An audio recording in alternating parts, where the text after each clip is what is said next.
Hello guys, welcome back again to our channel, Lia Vientatino. My channel, our channel. Dito ako guys, nag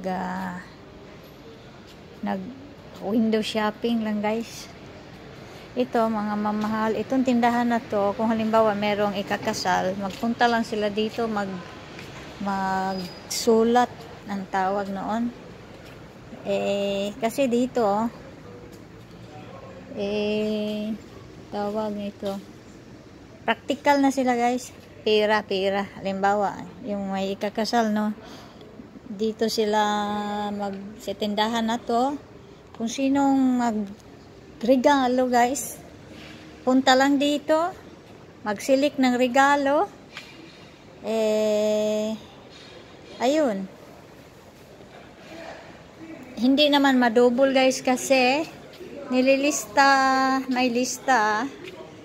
ang may lista yung may-ari ng tindahan na halimbawa ayun, kumuha na ito si ganitong set ng mga plates halimbawa, no, hindi ka na mag-order ng plates, hindi ka na bibili ng plates, halimbawa lang.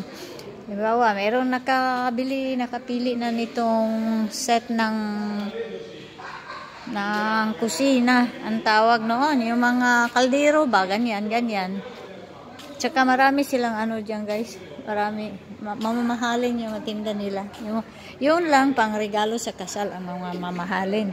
Meron din hindi mamahalin, yung mga plastic yan nasa labas. Ay, ganyan guys. Ganyan na dito para hindi madouble ang mga gamit ba.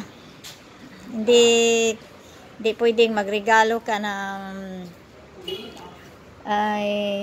ganyan ang style dito guys.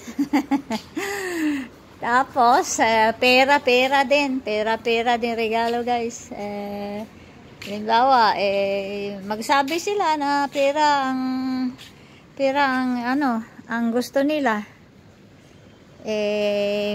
Yun naman kapitbahay ko guys, ayun, binigyan ka ng invitation, tapos nakalagay ang nakalagay ang bank account. Saang bangko mo i-deposit ang regalo mo. Ayun, magpunta ka sa ganitong bangko, kasi may invitation card, no, invitation card. Binigyan ako ng invitation card sa kapitbahay ko. Kaya nalaman ko na ganyan, meron din ganyang style. Ito ding tindahan na to, itong mga mamahalin na mga gamit sa bahay. Alam ko rin yan, may invitation ako, ganun din. Kaya, yun, nung October yun guys, last year, October may kinasal yung kapitbahay ko. Ayun, nung binuksan ko yung invitation card, may nakasulat na doon mag-deposit. Wala naman sinabi na magkano. Basta doon mo i-deposit. Ayun. Tsaka mahal na dito guys. Halimbawa, magpunta ka sa kasal, no, sa restaurant, no, reception. Hindi ko alam talaga guys nga magkano na talaga ngayon. Noong last, ang alam ko 200 euro. Ngayon siguro guys, aywan. No, tagal na yung alam ko. Kasi hindi ako nagpunta sa kapitbahay ko guys. Nagbigay lang ako ng ng tawag nito. Nagbigay lang ako ng regalo. Kasi kapitbahay ko mabait sila. Sila nga, nung umuwi ako sa Philippines, siya lang nagbantay ni Tatino. Ay, hindi lang sila, 3 silang lahat 3, isa sa Linggo, isa sa Monday, Wednesday, basta 3 sila ayun, kaya yung guys, nagregalo ako, hindi ako pumunta sa reception. Kaya yun, halimbawa, magregalo ka lang, hindi ka magpunta sa kasal, no?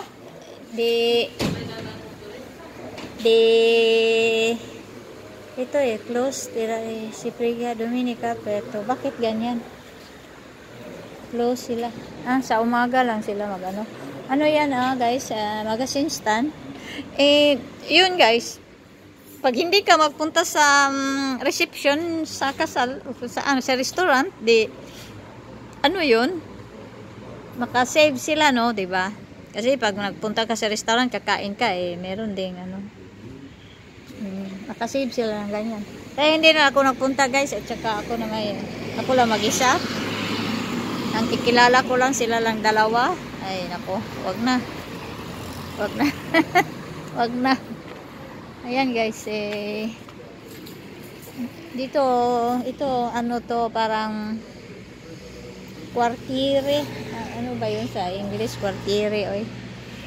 Kasi pag, halimbawa ba, hindi naman matawag natin barrio dahil malapit lang sa syudad. Halimbawa, kasi maraming mga bahay dito, kaya merong supermarket, merong pharmacy, merong magazine stand, yung ganyan ba? Ano kaya? Kwartire ang tawag nito dito. Ewan ko kung saan, ano yan sa English guys. Kaya, ganon. Next week, magpunta ako dyan sa building na yan. Magbayad ng, ano guys, condominium. Yan, building na yan. Nandyan yung administrator namin. Last rate. Rata. Ano ba yun sa English? Rata. Kasi, condominium namin, divide by 4. Sa isang year, 4 na beses ka magbayad. Ano ba yun sa English? Yan. Kaya dito banda, merong ano, nandito lahat, walang, yung mga necessary lang ba, yung mga importante lang, nandito lahat. Ganyan yan dito, guys. Tapos yung bahay ko, banda doon, diretso.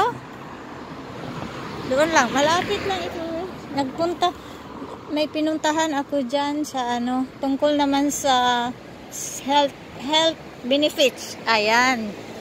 Tungkol naman sa health benefits, guys, dahil wala akong trabaho dito sa Italy. Pag wala kang trabaho, pwede kang maghingi ng health benefits. Halimbawa, ayun, autobus. Ito naman. Pag may marinig ako na ambulance, ano, masama ang isip natin, ano, malaala ko kung sino kayang nandyan, baka kakilala ko, di ba? Malaala ko kaagad yung ex-husband ko, mga kaibigan ko, sino kayang nandoon sa ambulance. Yun guys, nagpunta ako banda roon, oh. Kasi naghingi na, meron silang form, pharmacy yan guys, communal pharmacy. Ang communal pharmacy, ibig sabihin, pharmacy ng komune ba? Komune, ibig sabihin ng town. Yan. Hindi private. Ayun, meron silang form doon. Nag-fill up ako sa form. Tapos, pinadala nila para ang benefits doon guys, dahil wala akong work, ang hiningi kong benefits, marami naman benefits. Ang hihingin mo, hindi lang yung walang work. Kasi national ito national. Regional ito. Kasi every region, may iba-ibang patakaran. Ewan ko lang sa ibang region. Yun, ang hiningi ko dahil wala akong work, benefits na para sa, halimbawa, magpa-blood test ako. Kasi, before, pag nagpa-blood test ako, ay almost 50 euros ang blood test. O, biro mo, pag, yan, humingi ako ng ganyang benefits dahil wala akong work, no? Save na 50, di ba? Pero pag, noon, kasi may work ako, hindi pwede. Pag may work, yun lang mga sa ano, yung mga walang work. Saka yung iba naman, hinihingi, halimbawa, yung mga pensyon, mababa ang mga pensyon, guys. Pwede sila maghingi ng mga benefits. Halimbawa, kasi binasa ko, no? Binasa ko kung ano ang mahingi doon. Halimbawa, yung walang work, walang work, tapos mayroong kang anak na mayroong anak, may family ba na nasa ano mo, nasa sa under mo ba? Ikaw ang head of the family na wala kang work, tapos may anak ka, may asawa, kasi sinusulat na ganyan. Kaya yun, iba naman ang benefits doon. Hindi lang health benefits sa mga ganyan, hingi sila. Akin ano lang guys, akin lang ang maibigay lang daw sa akin health benefits. Walang iba, yun lang. Limbawa, yun nga, pag merong mga examen, kasi mahal dito mga examen yun, mga makasave ng kaunti, ganyan. Ito namang yung pinakita ko na gas station guys, dyan kami, maraming magpunta dito. Ito gasoline station, itong gasoline station na yan, dahil mura. At saka may nagsabi naman, kaya mura kasi hindi pure. Uy, parang Pinas pala yan kasi naalala ko yung half brother ko noon, maliit pa ako, dyan siya sa Manila, nag-manage ng gasoline station. Nilalagyan nila ng tubig daw nung nahubog, nalasing siya, narinig ko, maliit pa ko noon, nalaala ko na lagyan daw nila ng tubig, kaya tumitirik ang sasakyan. Kaya ito, sinabi sa akin, may nagsabi sa akin na itong gasoline station na to, mura, pero hindi pure. Pero hindi ko alam kung ano ibig sabihin sa hindi pure dito. Ewan ko ba kung totoo ba yung sinabi ng half brother ko, lasing siya Ayan, maalaala ko na maraming magpunta dito. Kaya ako, pumupunta din dito dati hindi ko pumupunta dahil hindi ako marunong self-service kasi guys. Kaya ganyan, self-service, kaya medyo mura. Nung natuto na ako kung paano mag-self-service, pumunta ako 2 beses. Ayoko nang pumunta uli Baka makasave ka lang ng 1 euro, tapos masira pa ang sasakyan mo. Masisira pa yung sakyan ko na lumang-luma na siya. Masisira pa. Ay, wag na. Ayaw. Nung natuto na ako kung paano mag-self-service, kasi takot ako mula sa pool, hindi ako marunong mag-self-service. Takot nga ako magbukas ng Kaya nga, nagpunta ako dito 2 beses. Yan.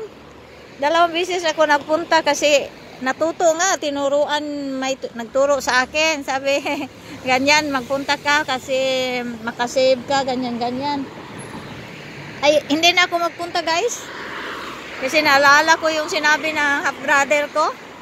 Diyan sa Maynila, nag-manage siya ng gasoline station dyan. Kaya ewan ko lang kung dito anong style nila dito, basta may nagsabi na hindi daw pure. Yan, may sabi na hindi pure. Ewan ko anong style na hindi pure. Uy, mataas na ito guys. Hanggang dito na lang guys. Ayan pakita ko sa inyo kung magkano ang green, 1 euro 93. Biro mo yan, magto 2 euros na. Yung diesel naman, 1 euro 89. Malapit hindi na pwedeng gagamitin yung diesel dito. Ewan ko, totoo ba yun? Ayan. Kaya maglakad na lang ako guys. Yung yung 1 liter sa sasakyan ko dahil luma, 10 kilometers lang guys. Naku, lakarin ko na lang yan. Hindi, naglakad din ako kung basta kaya ko lakarin. Pero yung malayo naman hindi ko kaya lakarin, hindi na ako maglakad. Pag halimbawa bibili ako ng tubig, bibili ng mabibigat na hindi mag-auto. Ganun guys. Hanggang dito na lang guys. Nakipasyal-pasyal muna ako dito habang hindi pa umulan. Hindi umulan eh. Andoon sa bahay, iniwan ko si DeSantis naka-live, guys. Pasalamat ako dito sa nagtambay doon kay DeSantis, guys. Maraming salamat, maraming sumisilip. Nakikita ko. Maraming salamat po. Today is September 18, Monday. Thank you. Bye-bye. Thanks for watching. Bye-bye. Salamat po. Maraming salamat po. Lahat, lalo na noong yung sumilip kay DeSantis, naka-live si DeSantis sa bahay. Bye-bye. Bye-bye. Bye-bye. Bye-bye. Thank you.